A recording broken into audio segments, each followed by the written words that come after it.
mamlakatimiz tomonidan jinoyatchilikni barvaqt oldini olish, ularga qarshi kurash bo'yicha keng ko'lamli ishlar amalga oshirilib borilmoqda.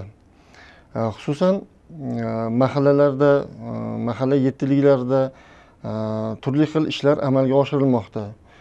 Bu borasida 2025-yil 3-yanvarda PQ1 sonli bir prezidentimizning qarori imzolanib, bu o'z ichiga maqsad qilib, ya'ni o'sha bu jinoyatlarni oldini olish, ularga qarshi kurash faqatgina huquqni muhofaza qiluvchi organlarni maqsadi emas, balki o'sha keng jamoatchilikka ham bu narsani singdirish maqsad qilib olingan. Endi shular bilan bir qatorda bizda mana jadal rivojlanib borayotgan texnika zamonida turli xil jinoyatlar, yangi tusdagi jinoyatlar kirib keldi.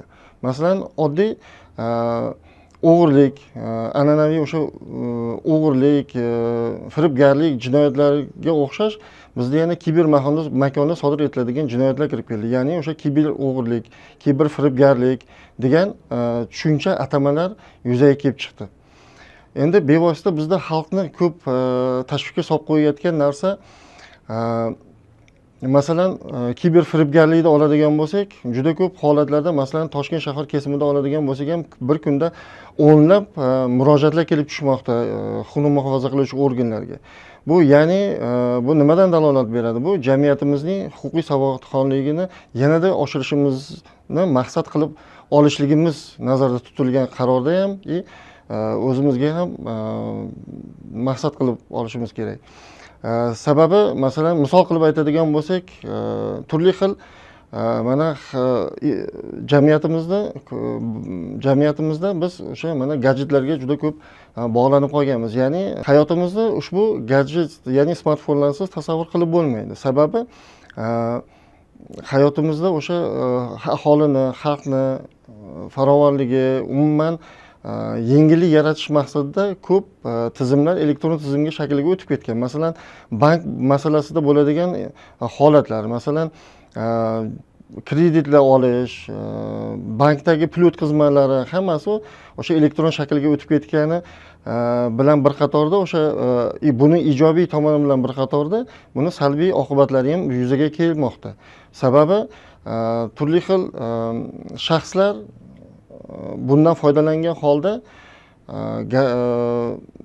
ya'ni o'sha shaxsiy ma'lumotlarni olib, bu orqali masalan bir shaxsga bir smartfoniga bir havola keladi, u havolani nima ekan deb ochib ko'rish natijasida zararli dastur kelib o'sha smartfoniga kelib tushadi va undagi bor ma'lumotni o'sha huquqbuzarga, ya'ni jo'natib yuboradi. U orqali keyin uni, ya'ni o'sha kontaktlarini, telefon raqamlarini, tanishlari orqali tanishlarini raqamlarini bilib oladida, u orqali keyin u tanishlariga uni nomidan turli xil xabarlar jo'natadi. Keyin buni oqibatida, masalan, deylik, bir shaxs, masalan, sinfdoshlar yig'ilyapmiz, shuning uchun palon pul o'tkazish kerak deb turib, barcha tanishlariga havola jo'natadi, u orqali o'sha karta nomerini jo'natadi. Uni tushunmagan insonlar nima qiladi? U pullarni o'tkazib yuboradi. Yoki bo'lmasa, masalan, soliqdan qarzingiz bor degan havolalar keladi. Mana qarzim yo'q deb turib, uni ochib qaraydi. Shuni oqibatida, ya'ni shaxsiy ma'lumotlar, karta ma'lumotlari, o'zini ma'lumotlari o'sha huquqbuzar shaxsga borib tushadi. Buni orqasidan keyin barcha ma'lumotlarga ega bo'lgandan keyin unga telefon orqali chiqib yoki o'sha konferens video aloqa qilib turib, men masalan bank xodimi deb o'zini yolg'ondan tanishtiradi, yo'q huquqni muhofaza qiluvchi organ xodimi sifatida unga o'sha turli xil talablarni qo'yish natijasida aholimiz shunaqangi bir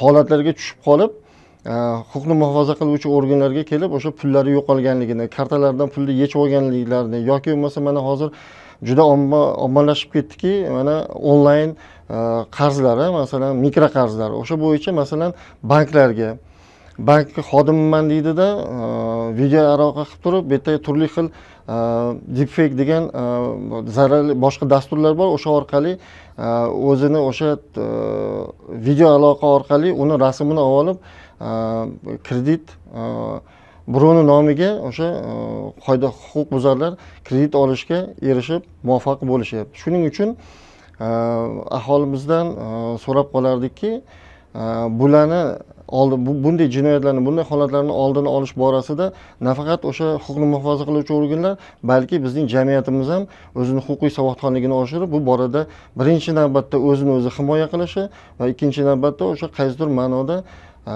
ishini, huquqni muhofaza qiluvchi organlarning ishini yengillashtirib berishni so'rab qolardik.